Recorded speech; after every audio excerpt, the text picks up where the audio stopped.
téléspectateurs du micro du Pasteur Bobo, bonjour, bonsoir, partout où vous êtes à travers le monde. Nous sommes ici à Bruxelles, comme vous voyez même. Nous sommes à la Commission européenne, nous sommes ici. D'ici là, au club presse de l'Union européenne, nous allons assister à une conférence concernant la République démocratique du Congo, conférence politique qui sera tenue par M. Paul Makela. Nous savons que 2015-2016, pour la République démocratique du Congo, c'est vraiment des années politiques quand le Congo tend vers des élections. Merci, à suivre. Attendez. Oh, Congo est bon, tozala na kibomoto, posa ya kosala, mosala na ndenge ya bien. Na lolenge wana nde Congo ekobonga, mais dans la mer, totonga un bon demain.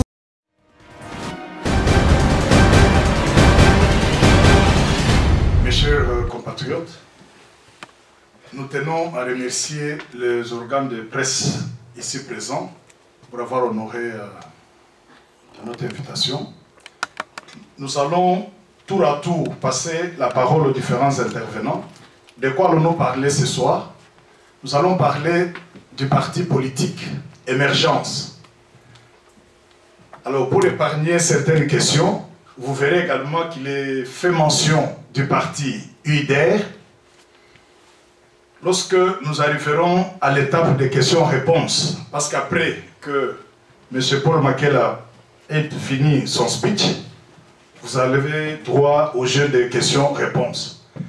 Alors, pour gagner du temps, on va peut-être nous dire pourquoi ne pas intégrer un parti politique qui existe. Vous en créez encore un de trop. Eh bien, nous avons joué à cette prudence grâce au concours du professeur, le recteur Lombe Abosongo Likunde Lio, qui est porteur de notre projet, en attendant dans le futur que nous puissions fusionner. Donc nous n'allons pas, nous, Émergence, ajouter les nombres de partis politiques qui existent. Nous allons plutôt procéder à la fusion d'un parti qui existe déjà.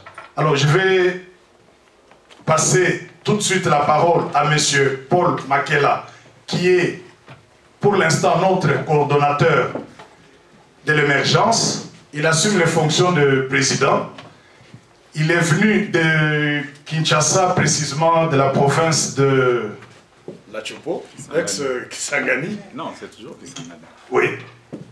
Alors, moi je suis Louis Dor, capitaine. Je coordonne les activités d'émergence au niveau de l'extérieur. Notre parti, à travers les discours, vous comprendrez les points clés qui militent en faveur de ce que vous soyez ce soir ici. Je vous remercie. Je passe la parole à M. Paul Makela. Merci beaucoup. Je tiens à remercier l'assistance et surtout à nous excuser pour le retard parce que nous avons commencé pas comme prévu. Nous avons quelques minutes de retard et nous allons essayer de courir derrière le temps. J'ai maintenant un petit défaut. Mon défaut, c'est que je n'arrive plus à tenir des conférences où il faut lire. Donc, je vais très vite. Mesdames et messieurs, l'Émergence, c'est le parti politique des hommes nouveaux. Nous le présentons comme UIDER Émergence, qui vous remercie de votre présence à cette conférence de presse autour du thème « Les Congolais de l'étranger face aux défis et aux enjeux du processus électoral en RDC ».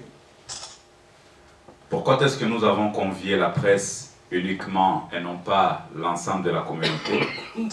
Parce que nous croyons que vous êtes les porte-voix et que par vous, le message que nous voulons faire passer atteindra le plus grand nombre de ceux qui vous suivent. Mais avant d'aborder spécifiquement le thème du jour, permettez-moi de vous présenter brièvement le parti politique UIDER Émergence, sa vision, ses objectifs, puisqu'à tout seigneur, tout honneur, dit-on. Alors, l'exposé des motifs d'émergence. UDR Émergence est un parti de centre droit qui entend donner une réponse à la complexité croissante de l'organisation, du monde en général, et de la nation congolaise en particulier. Pourquoi? Parce que nous vivons une époque qui n'a plus qu'elle-même pour but, et notre société congolaise n'arrive pas à dessiner un avenir qui nous donne envie de nous battre pour l'atteindre. Nous ne roulons plus vers une perspective bien dégagée qui nous annonce un horizon attrayant. Chacun d'entre nous ressent le besoin d'une prospérité que nous devons construire parce qu'elle n'existe pas. Et le versant psychologique de la crise actuelle rend compte de notre désarroi et de notre inquiétude. Mais ce qui est important pour nous, c'est que l'inquiétude n'est pas incompatible avec le bonheur. Tous deux découlent d'une réflexion sur la vie qui invite aux prises de conscience et aux actions. La route tourne, dit-on. L'horizon est moins net. Nous devons nous adapter. Plutôt que de le vivre comme un effort, nous devons le vivre comme un défi. Chaque Congolais vivant à l'étranger doit le vivre comme un défi. Mais comment y parvenir? C'est grâce et à travers l'émergence de nouvelles idées, d'une nouvelle classe politique, d'une nouvelle élite et d'un nouveau leadership que le Congo relèvera le défi du bonheur, que notre nation pourra se construire, se développer, bref, émerger. Émergence, comme partie des hommes nouveaux, dit que le vent nouveau doit être servi dans des outres neuves. Le Congo a besoin d'hommes nouveaux pour une nouvelle politique et une nouvelle dynamique. Alors, pourquoi est-ce que nous parlons d'émergence? Parce que, premièrement, une société qui émerge se caractérise par un revenu intermédiaire. Il y a des démunis, il y a des nantis, mais il faut qu'il y ait des revenus intermédiaires. Et cela revient à dire qu'il faut une ouverture économique au profit du reste de la nation.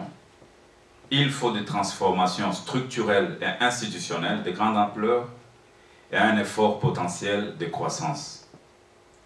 Vu la rupture et la mutation du modèle économique et social au Congo, la problématique de l'émergence économique de la nation n'est pas un simple phénomène quantitatif, mais repose aussi au niveau qualitatif sur le phénomène complexe d'auto-organisation et d'acquisition de nouvelles propriétés ou entités sociétales. L'émergence favorisera la création objective de la classe moyenne en République démocratique du Congo et permettra de réduire progressivement les disparités sociales. Quelle est la vision de l'émergence? Notre action vise l'éclosion d'une nouvelle classe sociale, une société d'hommes et de femmes nouveaux, une élite requinquée qui devra émerger et faire émerger toutes les couches socio-professionnelles de la RDC, tout en garantissant une éducation qui s'inspire des valeurs ou des considérations à la fois endogènes et exogènes. UDR Émergence est engagé dans la lutte pour relever les défis du bonheur et garantir la construction et le développement de la nation congolaise à travers l'émergence de nouvelles idées, d'une nouvelle classe politique, d'une nouvelle élite et d'un nouveau leadership. Alors comment ferons-nous pour qu'il y ait émergence économique et émergence sociale? Nous voulons que l'homme soit au début et à la fin du développement. Pour paraphraser Léopold Sédar Senghor, le concept d'émergence ne peut être uniquement appréhendé sous un angle économique.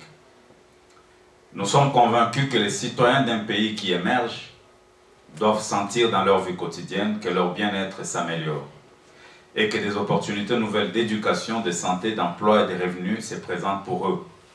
L'émergence doit aussi être sociale. Par notre politique, par la politique d'UDR Émergence, l'équilibre et la corrélation entre les variables de croissance économique et celle de la pauvreté devra être garantie. La qualité de la politique qui sera menée en termes de redistribution des fruits de la croissance comptera aussi dans l'impact réel du dynamisme économique sur le niveau de vie des pauvres. Alors, du point de vue institutionnel, qu'est-ce que nous ferons en bref? L'émergence congolaise fera de l'amélioration de la qualité des institutions un élément clé de son action en se fondant sur l'élaboration d'un indicateur synthétique de la bonne gouvernance afin de mettre en évidence les rôles des institutions, car les institutions de qualité permettront de réduire la volatilité de la croissance et faciliteront la réalisation des objectifs économiques et sociaux du pays. UDR Émergence fera sienne l'exigence du renforcement de la corrélation entre la bonne gouvernance et le niveau du revenu national par tête. Parlant des Congolais de l'étranger face aux défis et aux enjeux du processus électoral qui est notre thème, nous dirons brièvement en 3 points ce qui suit. Premièrement, quelle est la place de la communauté congolaise de l'étranger? Nous croyons, comme tant d'autres, que la communauté congolaise de l'étranger devra être le fer de lance du changement et du progrès en République démocratique du Congo. UDR Émergence compte sur le soutien des Congolais vivant à l'étranger et de l'ensemble de ses militants basés sur le territoire national pour faire du Congo un pays répondant aux aspirations du peuple pour le bien-être, la justice et le développement. Deuxièmement, les défis du processus électoral. Le processus en cours en RDC devrait être l'occasion pour consolider la démocratie, garantir l'alternance au pouvoir comme élément majeur pour la paix et le développement tant souhaité par la population. L'alternance ne peut être réalisée si le processus électoral n'est pas soutenu par l'ensemble de l'opinion tant nationale qu'internationale autour d'un consensus sur son périmètre et son calendrier. Le processus sera l'occasion de renouveler la classe politique qui n'a pas bien accompli la mission que lui a assignée le peuple pour le défendre, le protéger et garantir le bien-être. Pour éviter que les 23 contraintes soulevées par la CENI sur le calendrier électoral ne soient un prétexte pour l'échec du processus, nous soutenons la nécessité du dialogue afin de trouver un compromis entre les exigences de l'opposition, le réalisme économique et les propositions du pouvoir organisateur. UDR Émergence lance ainsi un appel vibrant à l'ensemble des Congolais vivant à l'étranger pour intégrer les processus en cours afin d'être rassurés de pouvoir apporter les changements auxquels aspire la nation et le peuple congolais dans son ensemble. Nous croyons que l'heure n'est plus aux spéculations et à l'intoxication, mais plutôt à l'action sur terrain. Ainsi donc, UDR Émergence a présenté les listes des candidats pour les élections provinciales tant à Kinshasa que dans le Congo profond. La communauté congolaise de l'étranger est invitée à se joindre à nous pour les prochaines échéances électorales qui sont les élections locales, législatives et présidentielles. Troisièmement, enjeu du processus. Le processus électoral 2015-2017 présente des enjeux importants pour l'avenir de la RDC. Premièrement, clôture des arriérés électoraux de 2006 et 2011. Deuxièmement, respect des délais et des prescrits constitutionnels. Troisièmement, garantie pour la paix et la sécurité sur l'ensemble du territoire. Quatrièmement, alternance et renouvellement de la classe politique. Et cinquièmement, gage pour un avenir prometteur par la consolidation de la démocratie. UDR Émergence propose un pacte de non-régression en République démocratique du Congo. Notre démocratie étant encore fragile, il n'est pas plausible que le pays recule dans les conflits de tout genre. Nous invitons l'ensemble de la population congolaise à s'activer pour barrer la route à toute velléité de nature à compromettre la marche du Congo vers un pays où il fera beau vivre. Compromettre le processus électoral équivaut à briser l'espoir du peuple congolais. Le pacte de non-régression de la RDC auquel nous vous invitons consiste à rester vigilant et conciliant dans le souci de garantir l'intérêt majeur de la République pour un avenir meilleur, celui de notre progéniture. Le lendemain du Congo est de la responsabilité de tout un chacun et ensemble nous devrons œuvrer pour bâtir une société moderne dans l'entente, l'harmonie, la concorde et la dignité individuelle. Vive UDR Émergence, vive la République et que vive la démocratie. Je vous remercie.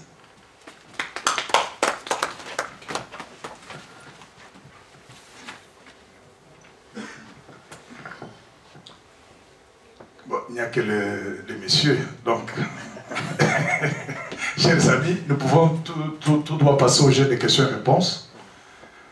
Pendant le peu de temps que nous est imparti. Pour le reste, nous allons continuer soit en dehors d'ici ou nous allons trouver notre cadre approprié. Voilà, donc je me présente Ali Niamongala, les amis de Beji. Ma question est celle-ci. Vous définissez, c'est-à-dire que votre parti politique, vous le définissez comme étant un parti politique des hommes nouveaux. J'aimerais que vous me définissiez un peu ce concept hommes nouveaux quand vous parlez des hommes nouveaux. Et deuxième question, votre parti politique de l'opposition ou de la majorité présidentielle? Voilà. Nous allons peut-être... on répond à une question ou soit on prend une série de questions. On pouvait répondre. Bon, voilà. Oui, il y a...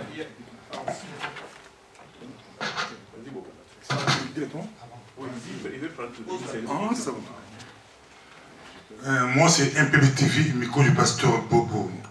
Une question. UDR et émergence. Monsieur Paul Makela, vous étiez au Congo lors des concertations nationales. Vous étiez partisan de la concertation nationale. Vous avez défendu, soutenu et vous avez même attaqué ceux qui s'opposaient aux concertations nationales, entre autres l'UDPS. Ma question est la suivante. Aujourd'hui, vous préconisez le dialogue. Selon vous, quelle est la différence entre la concertation et ce dialogue que Kabila prône? Merci. C'est un peu ça ma question. Merci. Oui, Cheikh Fita des Francs Lignettes des Congolais de Belgique.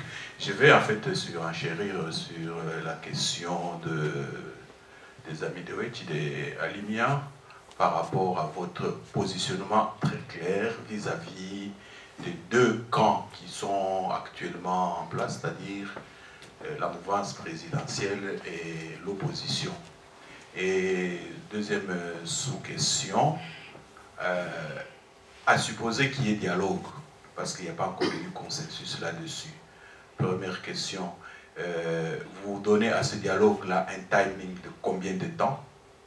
Vous donnez à ce dialogue-là un deadline de quand? Parce que nous sommes aujourd'hui le 4 juin. Jusqu'à quelle date vous donnez la possibilité qu'ils tiennent ça? Au-delà de telle date, ils ne peuvent plus donc, tenir, qu'il faut aller directement donc, aux élections.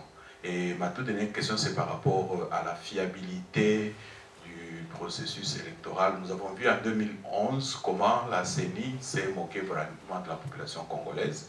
Quelles sont les dispositions que votre parti prend pour que cette fois-ci, les résultats qui seront publiés soient conformes à l'expression populaire? Merci.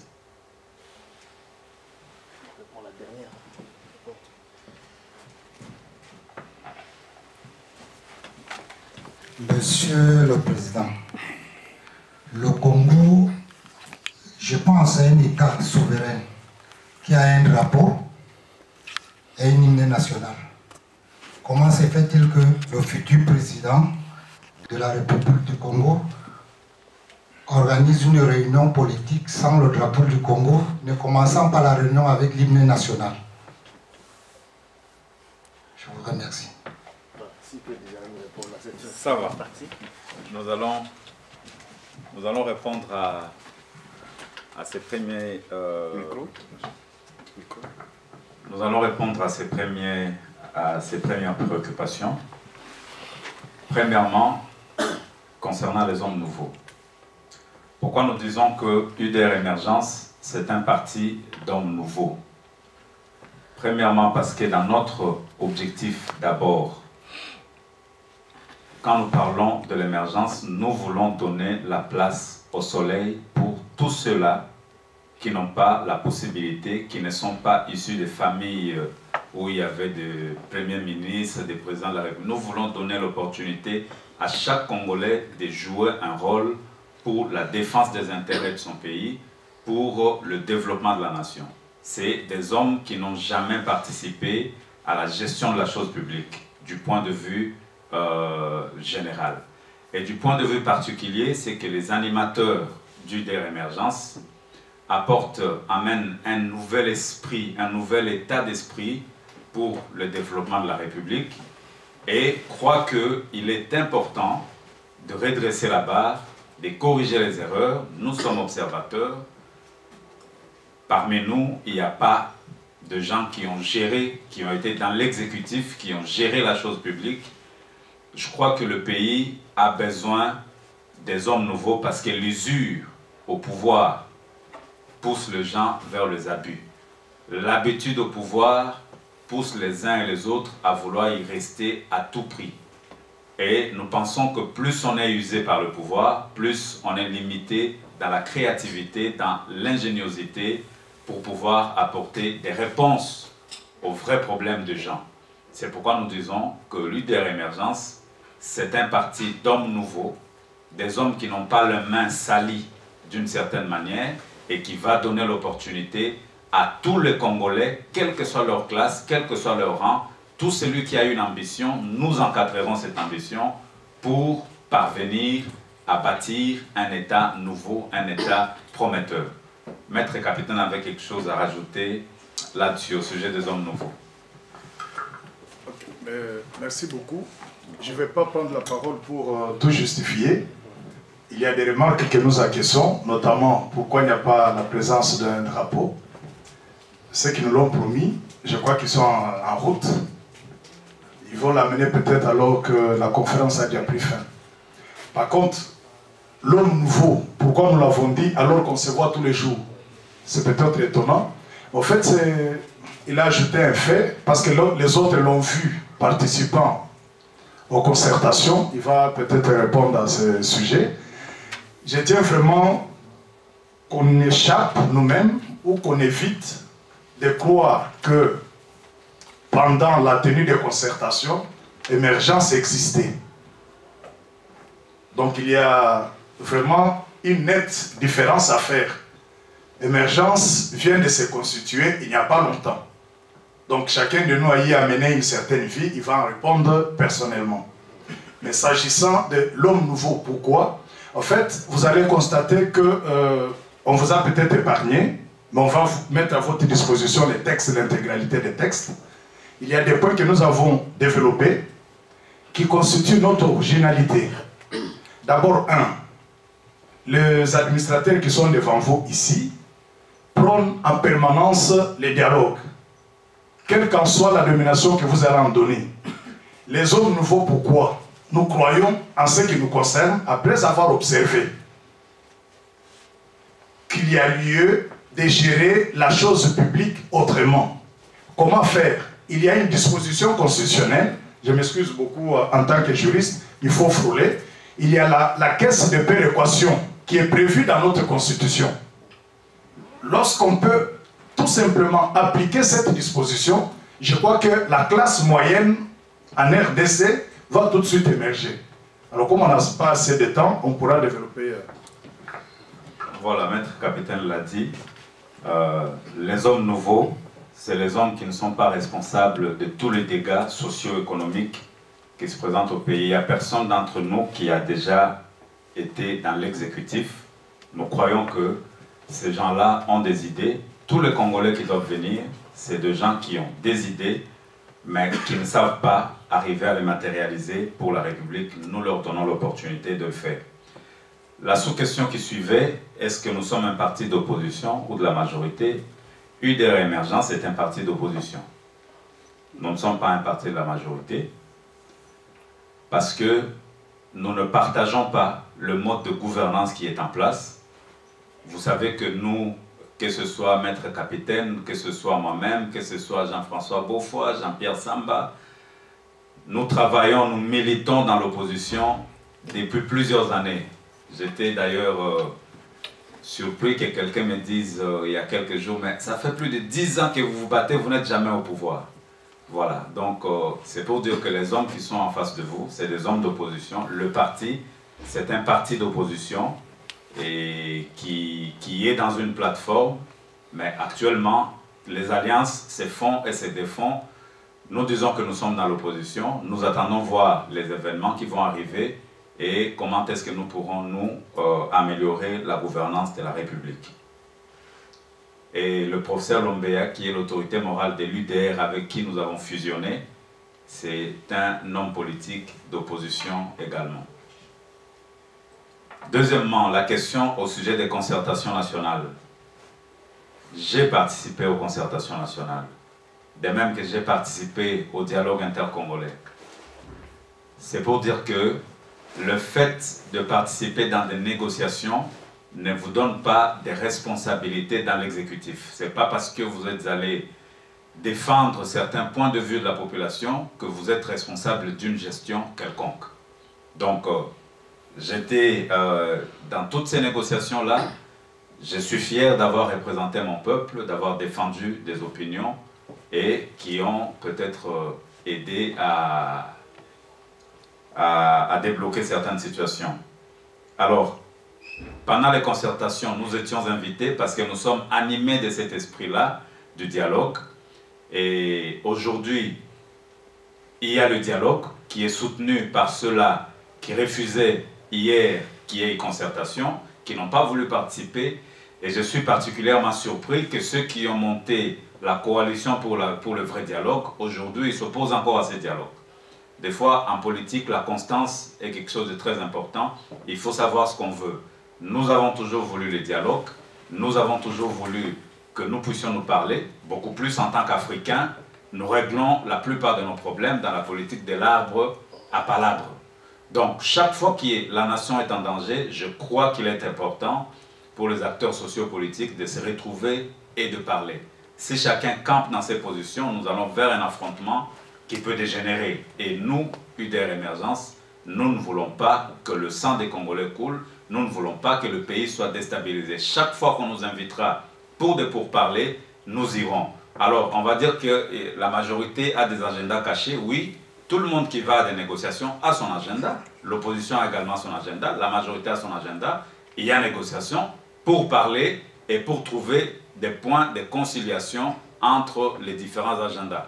Donc, je ne vois pas, vous me posez la question de savoir quelle est la différence entre le dialogue et la concertation et les concertations qui ont eu lieu. Pour moi, c'est sur le plan de la forme. Certains rejettent les concertations parce que ça ne rentre pas dans le cadre de l'accord cadre d'Addis Abeba. Ils demandent que ça se tienne au format et dans le respect de textes des accords d'Addis Abeba. Mais au fond, c'est des pourparlers qui visent à décrisper la situation, le climat politique. C'est un jeu de mots, à mon sens, qui ne sert à rien. Ce qui est important, c'est le format qu'on donne, le contenu et le soubassement juridique. Peut-être que les concertations n'ont pas eu ces soubassements-là, mais celui qui les a convoqués a dit que c'était basé sur l'accord cadre d'Addis Abeba. Et les autres ils disent que ce n'est pas ça. Maintenant, ceux-là même avaient dit que voilà, ils font un vrai dialogue, et maintenant on convoque un vrai dialogue, ils tâtonnent, ce n'est plus ça, ça devient autre chose. Finalement, on ne sait plus trop à quoi jouent les uns et les autres. Alors, question concernant le timing du dialogue. Ce dialogue, s'il sera convoqué pour nous de l'opposition, c'est pour arriver à préparer, à assainir le climat pour que les élections se passent de manière apaisée, pour garantir le succès du processus électoral. Il va de soi que si le dialogue doit se tenir un mois avant la campagne électorale pour le provincial, ça n'a pas de sens. Il faut que ça se tienne avant le mois de septembre. Donc le timing maximum, c'est le mois de juillet. Parce qu'au mois d'août, les états-majors doivent être prêts pour partir en campagne. Si le dialogue se tient après ces délais-là, ça deviendra quand même très dangereux pour le respect du calendrier électoral qui est prôné par la CENI. Et même le calendrier lui-même, il est menacé parce qu'il y a encore des problèmes de moyens. La CENI n'a toujours pas de moyens. L'opposition n'est pas pour le calendrier tel qu'il était présenté. Donc il y a des problèmes qui nécessitent que nous puissions parler et que tout le monde se regarde en face. Alors, l'autre question sur la fiabilité du processus. Premièrement, c'est un problème technique que la CENI doit garantir. Ils doivent nous garantir que techniquement le processus sera fiable. Comment est-ce qu'il sera fiable si la compilation des données si les résultats qui sont publiés sont basés sur des vraies données qui ont été fournies, tenant compte de l'étendue du territoire, il faut que tous les bulletins arrivent à des centres de compilation. Il y a énormément de problèmes techniques. Il faut aller dans le Congo profond, tel que moi je viens de Kisangani, où on palpe la misère. Être à Kinshasa, c'est une chose. Nous parler du boulevard du 30 juin, révolution de la modernité, c'est bien. Mais il faut aller dans le Congo profond pour comprendre qu'il y a vraiment des problèmes et que pour que nous ayons des élections fiables, il faut que la CENI tienne en compte tous ces paramètres techniques, tous ces paramètres économiques. Deuxièmement, comment est-ce que nous, citoyens et nous, partis d'opposition, allons veiller à ce que la fiabilité des élections soit garantie? C'est en nous mobilisant comme un seul homme. Il faut que les Congolais s'approprient le processus. Il faut que les Congolais, à la base, tout comme à l'étranger, barrent la route à toutes les velléités qui vont entacher d'irrégularité ces processus. Nous voulons que ça se passe dans la clarté, dans la transparence, et nous nous posons encore des questions. Comment est-ce que la CENI va le faire? Parce que le fichier électoral, par exemple, n'est pas encore revu. Il y a encore des doublons. Il y a plus de 2 millions de doublons qui doivent être enlevés. Moi, je suis informaticien, je me dis, ce n'est pas en 2 mois qu'on va le faire.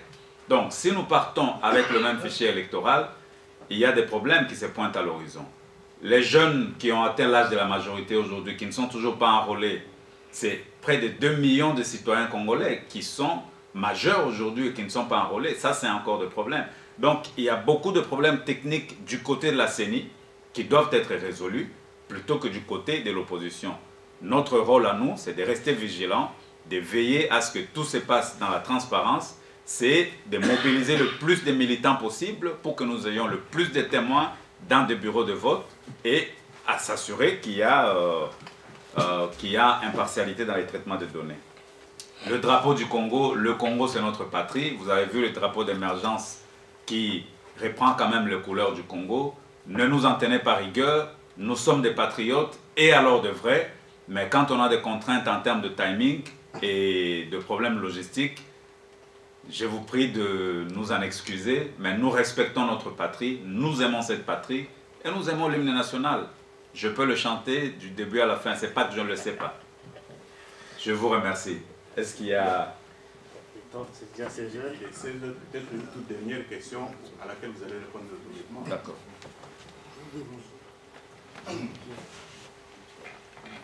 Nous pouvons nous retrouver en informel. Quelle est l'opportunité de créer un parti politique à quelques mois des échéances électorales 2015-2016? L'opportunité, nous ne créons pas un parti politique à l'aube ou à quelques mois des échéances électorales. Nous constituons un regroupement, pas pour les élections, mais pour l'avenir du Congo. Nous ferons une conférence de presse quand nous ferons la sortie officielle du parti pour présenter. Il y a un certain nombre d'éléments qui plaident en la faveur de la création d'une nouvelle formation où le citoyen va se retrouver. Parce que la plupart des partis politiques congolais aujourd'hui ne font pas participer le citoyen dans la gestion. Les partis politiques, grands qu'ils soient, tels que nous savons, deviennent aujourd'hui des affaires familiales. Alors, pourquoi est-ce que nous allons laisser le peuple congolais à l'abandon?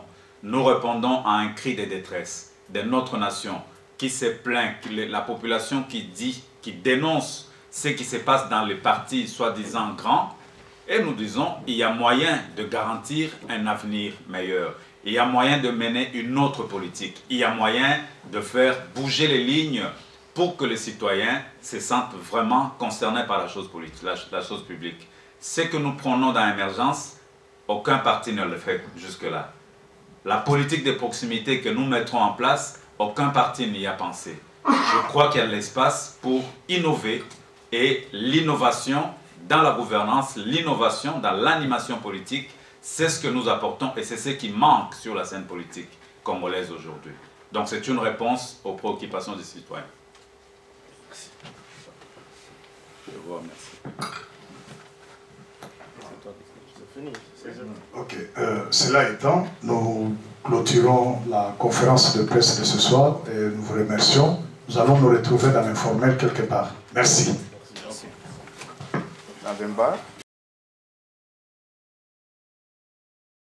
Votre réaction par rapport à la conférence? Tout a été dit. Moi, j'ai vu le président de l'émergence déjà bien avant. Il a parlé en long, en large. J'ai vu des vidéos, il a été à Tchèque. J'ai entendu le discours qu'il a donné là-bas et on peut qu'il souhaitait vraiment du succès dans ce qu'il fait.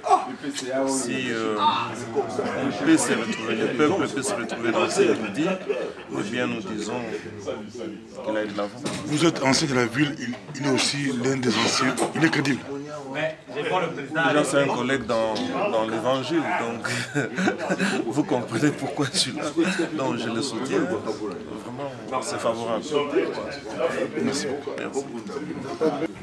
La conférence? Bon, c'est d'abord une réaction positive du fait que à tout moment qu'une initiative, n'est-ce pas, prend forme, il est de notre devoir citoyen de l'accompagner, il est de notre devoir citoyen de soutenir, dans la mesure où nous pourrions facilement dire que le champ est si vaste que les moissonneurs sont moindres. Donc la population dans notre pays a besoin des gens qui aillent vers lui afin, n'est-ce pas, d'expliquer certaines histoires, afin d'expliquer les tenants et les aboutissants de la politique dans notre pays, afin que cette population soit à mesure d'accompagner la gouvernance dans ce pays. Parce qu'aujourd'hui, la population est en train de subir. Raison pour laquelle nous ne pouvons que saluer et féliciter, n'est-ce pas, l'initiative de tout le monde. Téléspectateurs, nous vous remercions. D'abord, vous qui suivez le pasteur Bobo, vous venez de suivre la conférence de presse qui a eu lieu à l'instant. En tout cas, vous avez entendu ce nouveau parti politique qui est UDR Émergence. C'est un parti qui est ouvert à tout le monde. Et nous attendons tout le monde pour le bien de notre pays. Nous aurons l'occasion encore de communiquer avec vous. Je vous remercie. Et Pasteur Bobo, je vous remercie encore pour votre attention pour notre nouveau parti politique, l'UDR Émergence. On est très positif parce que j'ai déjà été au courant du projet de l'émergence depuis un certain moment. On en a beau discuter avec le président Paul Makela. Donc nous sommes là, on est en train d'appuyer ce mouvement de pensée, un nouveau mouvement de pensée politique.